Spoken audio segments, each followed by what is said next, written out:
Bismillahirrahmanirrahim. Assalamualaikum warahmatullahi wabarakatuh. Alhamdulillah, wassalatu wassalamu ala rasulillah Sayyidina Muhammad ibn Abdillah wa ala alihi wa ashabihi wa mawala, amma ba'd.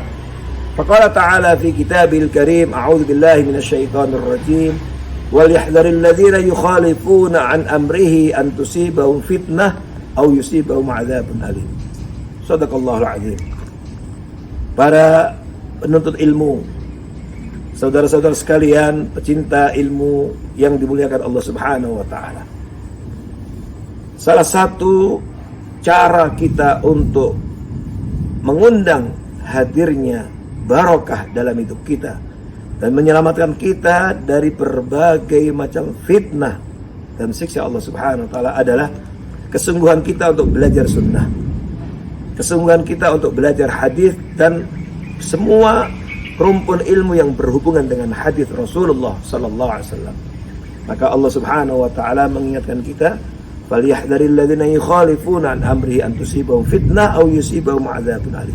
Maka hendaknya waspada orang-orang yang tidak sungguh-sungguh belajar hadis, tidak sungguh-sungguh mengikuti hadis Nabi, tidak sungguh-sungguh memperdalam ilmu yang menghantarkan untuk bisa mengikuti hadis Nabi, bahkan sengaja untuk menyelisih Nabi, antusibau fitnah, akan ditimpakan kepada mereka fitnah, siksa, krisis, au yusibau adzabun alim, atau siksa yang sangat pedih. Di antara rumpun ilmu hadis adalah manhajut tarjih fil hadis, metode tarjih, metode dalam mengunggulkan atau memenangkan di antara hadis-hadis yang kontradiksi. Kali ini kita akan berbicara tentang bagaimana ilmu ini tumbuh dan berkembang. Kapan mulai muncul? Saudara sekalian, hafizakumullah, ketahuilah sesungguhnya ilmu ini, kalau kita berbicara tentang sejarah atau sekilas tentang sejarah munculnya ilmu ini, sesungguhnya telah ada dan bahkan dipraktikkan oleh para sahabat Rasulullah SAW di zaman Rasulullah SAW.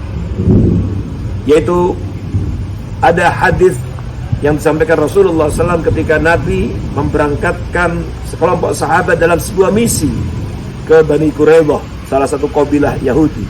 Nabi SAW berpesan, "La yusalliyanna ahadukumul asr illa fi Bani Quraidah." Janganlah salah seorang di antara kalian sholat asar kecuali di Bani Quraidah. Ini adalah sebuah hadis yang mengisyaratkan tidak boleh salat asar kecuali tiba di Bani Quraidah. Pada sisi yang lain kita mendapatkan ada hadis Nabi bahwa amal yang paling dicintai oleh Allah, ahabbul a'mal ilallah as-salatu li waqtiha, atau wa fi riwayat as-salatu ala waqtiha. Amalan yang paling dicintai oleh Allah adalah salat tepat pada waktunya. Karena itu ketika para sahabat berangkat menuju Bani Quraidah, maka di tengah perjalanan tiba waktu sholat asar. Sebagian mereka menganggap Nabi memerintahkan dalam pesan-pesan umumnya agar kita sholat tepat waktunya, maka mengajak sahabatnya sholat. Tapi sebagian menolak, lah, kita tidak sholat. Kenapa? Karena Nabi telah berpesan, jangan ada di antara kita sholat asar kecuali tiba di Bani Quraidah. Maka terjadilah perselisihan dan akhirnya dua kelompok ini tetap bersikukuh dengan pendapatnya masing-masing.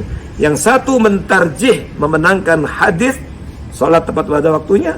Yang satu lagi mentarjih hadis, mengunggulkan hadis tidak sholat kecuali telah tiba di Bani Quraidah. Dan kemudian ketika tiba di Bani Quraidah telah masuk waktu maghrib, akhirnya mereka sholat asar di waktu maghrib. Nah, ini ada dua hadis yang kontradiksi, yang kemudian dalam prakteknya sahabat telah mentarjih di antara hadis yang kontradiksi itu, yang berlawanan, sehingga muncullah dua kelompok tadi. Dan ketika mereka kembali ke Madinah, lalu dilaporkan kepada Nabi SAW kejadian ini, Nabi SAW dalam hadis disebutkan fa'aqarrahuma, Nabi menyetujui keduanya, tidak menyalahkan kelompok yang satu, membenarkan yang lain atau sebaliknya. Ini adalah praktek pada zaman Rasulullah SAW. Lalu pertanyaannya, apakah setelah Nabi SAW wafat hal ini juga dipraktekkan oleh para sahabat? Ya. Ketika Nabi wafat, ternyata para sahabat juga mengamalkan ini. Ada dua hadis kontradiksi terkait dengan kehidupan suami istri, yaitu Aisyah radhiyallahu anha dan Ummu Salamah, ya, sahabiah yang merupakan kedua istri Nabi sallallahu alaihi wasallam, ini menceritakan bagaimana Nabi sallallahu alaihi wasallam ketika di bulan Ramadan beliau terus melanjutkan puasa padahal beliau junub dan kemudian tetap melanjutkan puasa. Pada sisi yang lain ada hadits yang diriwayatkan oleh Abu Hurairah bahwa Nabi sallallahu alaihi wasallam mengatakan, ya, tidak boleh puasa bagi orang yang junub. Maka ini ada kontradiksi. Dan kemudian Aisyah radhiyallahu anha dan Ummi Salamah diunggulkan riwayat mereka daripada riwayat Abu Hurairah radhiyallahu anhu, sehingga para sahabat banyak berfatwa ketika ditanya masalah ini, mereka berfatwa dengan mengunggulkan, mentarjih hadis Aisyah dan Ummi Salamah, sehingga seseorang ketika junub, ya, kemudian mendapati subuh di bulan Ramadan, maka dia boleh melanjutkan puasanya dalam keadaan tentu setelah mandi dan kemudian bisa melanjutkan puasanya.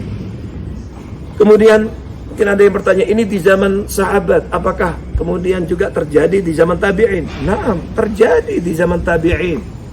Pernah terjadi antara Imam Auza'i dengan Imam Abu Hanifah. Keduanya adalah ulama besar dari generasi tabi'in, ya. Yaitu bahwa Imam Abu Hanifah itu secara singkatnya, beliau ditanya Imam Auza'i, kenapa anda, ya, kok tidak mengangkat kedua tangan ketika bangun dari ruku dan ketika ruku?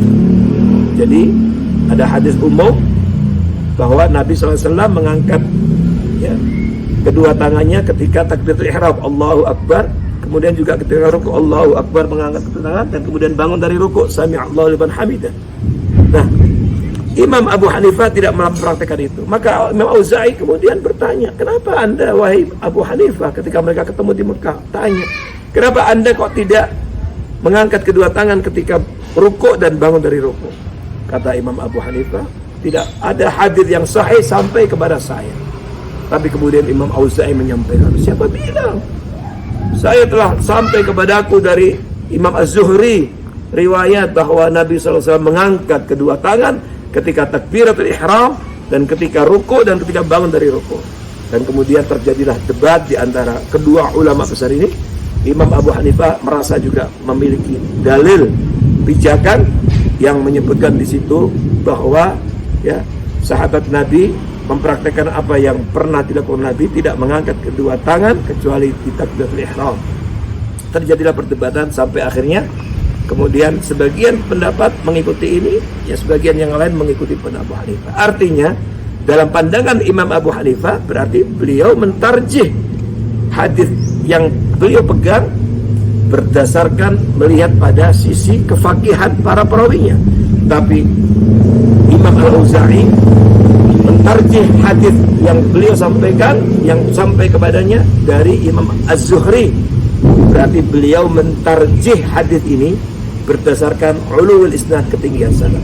Nah, dari situ kemudian berkembanglah ilmu ini sampai datanglah zaman Imam Asy-Syafi'i rahimahullah. Dan Imam Asy-Syafi'i rahimahullah dicatat dalam sejarah dengan tinta emas sebagai peletak dasar ilmu ini, ilmu manhaj tarjih baina mukhtalafil hadits. Maka Imam Syafi'i pada saat itu melihat ada beberapa hadis yang kelihatannya bertentangan, tetapi oleh sebagian orang dianggap itu sebagai bab, masuk bab am dan khas. Oh, ini umum lalu dikhususkan. Ada yang mengatakan oh ini mutlak lalu ditakyid, dibatasi. Ada yang mengatakan ini nasikh mansukh. Tapi Imam Syafi'i mengatakan lah, ini tidak masuk, itu tidak masuk yang ini. Apa itu?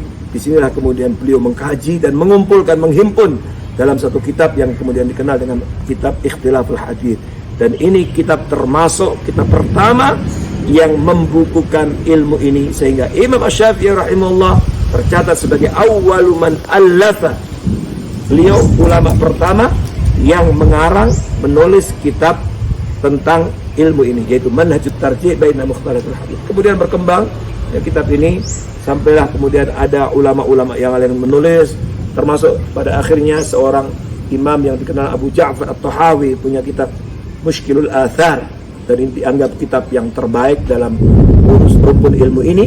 Dan terus berkembang sampai kemudian ada sebuah risalah doktorah disertasi untuk mengambil S3 yang ditulis oleh salah seorang doktor, yang kemudian buku ini menjadi referensi penting, yaitu berjudul Manhajut Taufiq wat Tarjih Baina Mukhtalafil Hadits, metode mentaufik, menggabungkan dan mentarjih, mengunggulkan di antara hadis yang kontradiksi.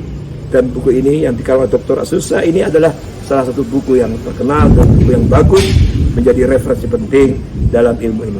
Demikianlah saudara sekalian, berarti ilmu manhajut tarjih fil hadis, mentarjih di antara hadis-hadis yang kontradiksi, ini bukan laisa walidal asr, bukan sesuatu yang baru lahir, bukan sesuatu yang bid'ah, tetapi ternyata ini juga telah dipraktekkan sejak zaman Rasulullah SAW oleh para sahabat radhiyallahu anhum dan seterusnya, dan Nabi saat itu menyetujuinya. Semoga Allah Subhanahu wa taala memberikan taufik kepada kita semuanya, dan semoga kita termasuk hamba-hambanya yang semangat untuk mengkaji hadis, agar Allah menurunkan keberkahan dalam hidup kita, keberkahan dalam kehidupan keluarga kita, keberkahan dalam kehidupan berbangsa bernegara kita, dan kita diselamatkan seperti dalam ayat yang tadi saya baca di muqaddimah, diselamatkan dari azab Allah dan fitnah karena kesungguhan kita mempelajari hadis Nabi dan berpegang kepada hadis Rasulullah SAW. Barakallahu fikum, wallahu muwaffiq ila thariq. Aqulu qawli hadza astaghfirullah wa lakum wa fawqa kulli dhi ilmin alim. Wassalamu alaikum warahmatullahi wabarakatuh.